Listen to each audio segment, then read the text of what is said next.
I'm going to show you the memories first, and then we can kind of talk about everyone's background and how we came together. Let me see if I can get this up here.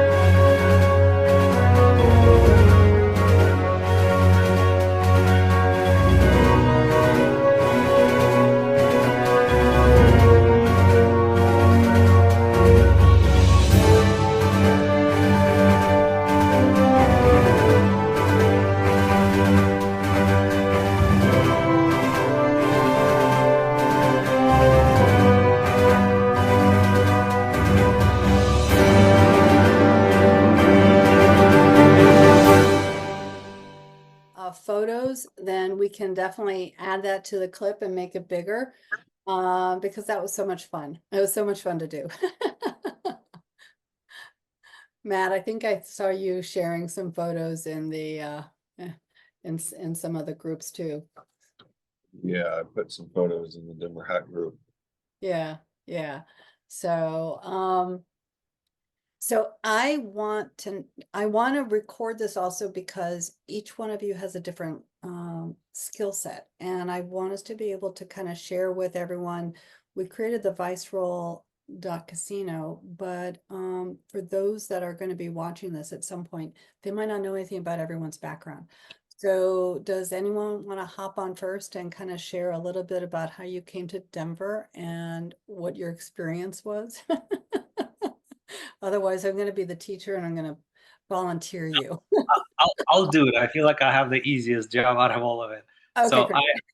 hey, my name is Fuad. I'm kind of native in Denver. I've been living here for 20 years, but this particular year was my first year attending ETH Denver.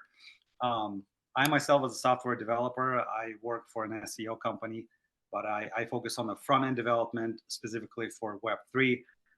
But I do more of a full stack for the web too. So this was a really interesting experience because I haven't built apps before, and this time it just happened to meet all of you guys and kind of like learn and participate and just hack our way through it. So that's kind of my experience in a nutshell. But yeah, that's what I do. It's really amazing while I was watching, because I was both a participant but also an observer, and I was watching you grow in this. You were asking questions. You were already technical in background, me not so much. But when you were going to those classes, that we went to at the college, and then you were kind of bringing Matt and myself in and saying this and this and this, and it was fun. It was a lot of fun to see all this. So, did you find that the classes really helped you? Yeah, I actually thought that classes gave me enough context to have a somewhat more of an intelligent conversation with Tyler. Yeah, yeah, classes were helpful. I hope they do that again next year. But by the time next year rolls over, we're gonna have far stronger chops. Yeah, yeah, no, for sure. And I think also for those that might be watching this, who are new to doing anything like this, the classes were really a great background for someone who has nothing, no background at all. So, Tyler, I know you're sick, but you have a phenomenal background too. Are you able to mention anything about your background at all?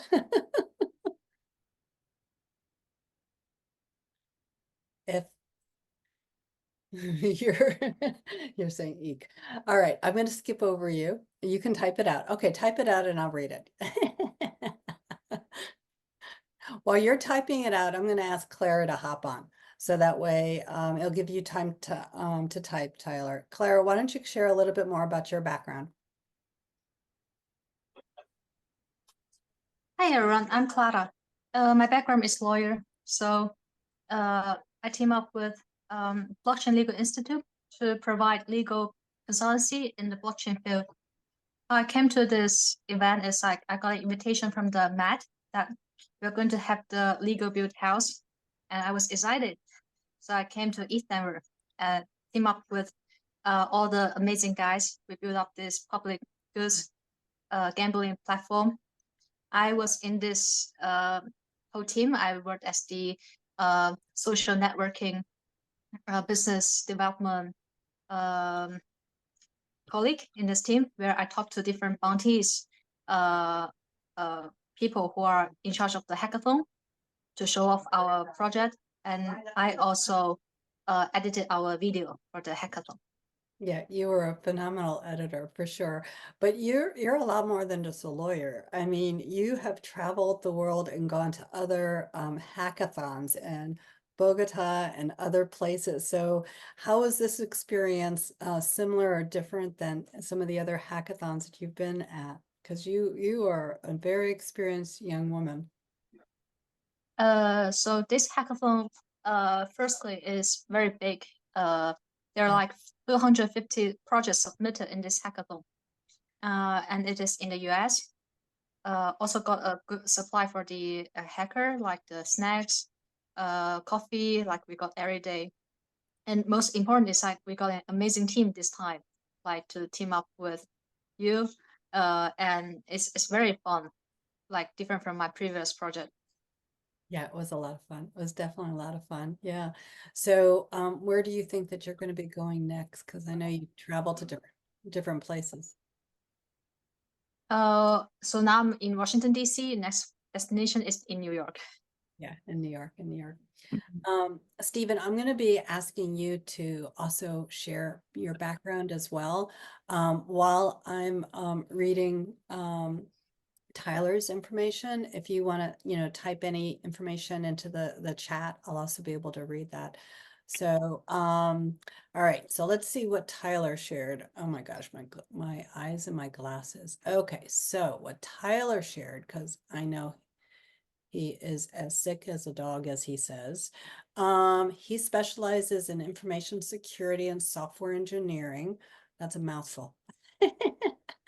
As such, he likes to work on interesting problems, which you actually did, because we definitely had some challenges that we had to work out and that improve your life. Okay, yep, for sure, as well as others, and to be able to fix. And one interesting problem that he worked on is making. Oh, this is Stephen. This is Stephen I'm reading. Oh, Stephen, thank you. Thank you. I'm reading Stephen's, not Tyler's. My mistake, guys. Okay, so Stephen specializes in information security and software engineering. As such, I like to work on interesting problems that improve my life, as well as others that may not be able to fix themselves. One such interesting problem that I worked on is making my power wheelchair semi-autonomous. And this little project seemed insignificant at the time, but it turned out to have far-reaching possibilities in technology. And it's helped me to find that I have a passion and a desire to help secure medical devices. This is awesome. Okay, this is research that opened many doors for me in multiple areas, like information security, medical device hacking, and helping me earn presenting spots in globally recognized conferences. Before graduating from university, my project was turned into an open source framework to work with a closed and proprietary protocol, RNet, that earned international recognition. That's awesome. That is just phenomenal, just phenomenal.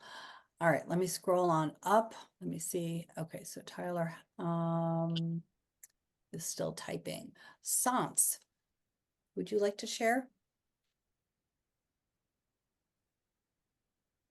Yes, as long as my picture being off isn't a problem. Because again, my Never a phone is problem. bright right now. Never a problem. Okay. So I am self-taught blockchain educator. I came in space late 2016, 2017, around the ICO time. At that time, it was like the Wild West. Basically, a lot of the projects that are out now were just coming out. And if you were just a regular person off the street, you could, take your shot at investing. So through some gambles, I eventually began to educate myself on the space to find out what blockchain actually was, what, all these terms that I was hearing, like what they actually meant. And so that began to be a benefit. I picked out some great projects that are still in the space now, and I began to hone my specialization in DeFi. So around 2018, I would say, as DeFi is starting to come out, I am learning more about that and beginning to build my platform, which became Bank for Self, which is a platform that I'm building that is going to educate on the foundation of decentralized finance, not necessarily how to trade, but understanding what DeFi is and the benefits that it offers to individuals. That's how I end up getting to ETH Denver. I was on a few projects before. Last year, I volunteered to be a mentor. I was also a crew lead, so I was kind of working behind the scenes while also mentoring. This year, I decided to come back and focus more on mentoring, and that's where I met you guys, BLI, Maddie, who I already knew in the space. And then I was just interested in what you guys were building at that time. And so it was just great to see you guys come together and put a project together in such a short amount of time and actually watch it go from ideation to creation. And then you guys stepping on stage and being able to showcase it. That was the highlight for me, definitely. Well, both you, Sounds, as well as Stephen, and everyone else was, a great mentor for us as we were kind of, going through this. Matt has been in many a hackathon, and Build, so he also was a great mentor and guidance as well. Matt, I'm going to leave you for last, but I see Tyler's, so I'm going to read that. Okay, Tyler, thank you so much for typing it in. And Tyler says that he's a freelance full stack developer. And prior to this, don't ask me now, but prior to this, I would not even know what the term full stack was. Now I'm a little bit more knowledgeable. I like to build tools for users and developers to make their experience a little easier. And this was my second time at ETH Denver. My first time actually completing a hackathon. And I found it fun and a great experience by finding a team with people that I didn't really know, but now you know us, and it was definitely fun. Was fully understanding how to interact with our on-chain data, as well as being able to connect to a wallet, to a dApp, etc. Having fun team energy with everyone else, adding ideas and doing bounty hunts was very cool to see. It was. I mean, those were all the different things that I had really, I was very green going in thinking, what a hackathon was. And now I have a little bit more knowledge. I'm still green. Matt, you want to share your experience with the hackathon and the build? Sure. Yeah, can you hear me? Mhm. Great. So, yeah, I work with, just for background, I guess, I work with Jackie recently with the Blockchain Legal Institute. And I know I know everyone on this call, a couple new friends. Some of you I've definitely, traveled or seen at different events here and there. A lot of good learning experiences in this ETH Denver conference. And, as usual, a lot of good friendships and good life. So happy for that. I think, I'm always interested in pursuing our interests together with my hackathon buddies. So happy to have everybody here to do that. And then, looking forward to the next time we all get together. Yeah, so I guess the question is for everyone. We did a lot with ViceRoll. I mean, we figured out how to make it work, spin, and how to have the COPE tokens kind of go into a public DAO, and then that whole area. What does everyone want to do with ViceRoll? I'm curious. Do you want to continue it? Do you want to kind of expand on it?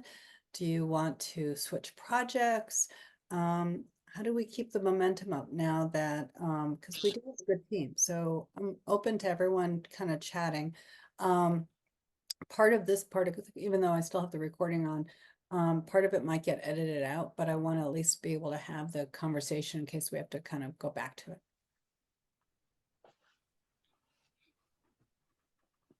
What's everyone's thoughts? I think it's definitely worth making a final product and putting it out there. Let's see what it does. How do we do that? And how do we do it with or without licensing? Okay. That's the question I can't answer.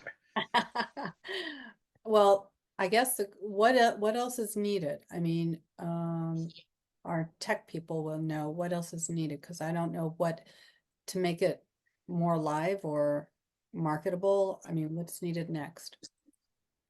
Well, I'm not necessarily tech, I wouldn't say, but I will say this. What if you just did that? What if you created a product and then licensed it out to someone? Because there are a lot of projects right now, again, in the DeFi space that are either utilizing some type of system like that or wanting to utilize a system like that.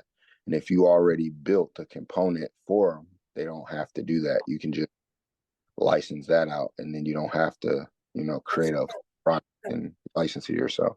Yeah, no, that's a great idea. It's sort of like white labeling something. Matt, what are your thoughts? I think that there's opportunity to provide a product to the ecosystem as a casual game that can collect tokens into a DAO. It doesn't need to be called, any like other things other than casual gaming. They can collect tokens into a DAO that can be voted on. So if the contracts are pretty good, the DAOs themselves could use them. So the DAO itself could use it as its own little, you call it like a buyback mechanism. I think it's interesting. Okay. I know that, let's see, Tyler, you just put something new in the chat. You said better front end, more smooth transitions, better contract events, maybe to do communications. Okay. Yeah, I'm with Tyler on that one. I think we need to clean up the front end a little bit to make it maybe even actually bring in the full app rotating and all that, and just to make sure the front end is looking flush. That's one of the pieces that's missing for me for it to go online and actually be a product that we share with people. So are we thinking that we're going to be creating this as a template then that we can market to different organizations? I don't know. That's one idea, I guess. I was thinking when we were talking about licensing, that was just one idea I had. But of course, finishing the actual like demo, yeah, is the first piece, and then we can have our cool biz dev people like Clara and Jockey work on it. Provide us with a brief on the market opportunity. I like that idea. Stephen said, and server infrastructure. Okay. So if where is all this housed right now? Is it, we have the website, is, Yeah, so we have all the pieces connected. We have code sitting on GitHub. We have apps sitting on Vercel, domain pointing to it. So SSL's running. So that piece is kind of already operational. what What was else? that? Yeah. Sorry, what was it that we stopped paying for? Because I remember I saw a message in one of our groups that we were going to stop paying for something. Stephen, what was it? I think you had, someone had said something.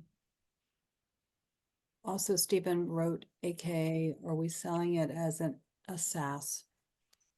I don't know. Are we? Increasing, like scaling this a little more and possibly adding a couple different games into it. So maybe roulette is one of them. Then you swipe to a tic-tac-toe, swipe to some other easy game, right? So it becomes like a plug and play of different plethora of games. kind of becomes its own gaming app. Swiping to a new game is cool. I don't know if people do that, but that sounds cool. Or I mean, more swiping like between- you log in and there's several games to choose from, and every game is like, I don't know, one token or something. Yeah, but swiping to a new game is hot. That's actually pretty awesome. Along with some entertainment in between, you know, a little like story in the game. It sounds a little complicated to me, but I know you guys are techie, so it's probably going to be easier than it seems. Okay, so if we're going to be doing this, does that mean that Said that Web3 Lottery is a nonprofit, so it would have to have all of that stuff in place for us to see like a path forward, really. Otherwise, we would just do casual gaming. We would do it a little bit more, not to make money in the way like we would think of it now. You know, other things is it could have a token. You know, it could have its own token that we wouldn't even need money. It would just need liquidity. That's very interesting. Those ideas into DAO and vote on them with our Cove tokens.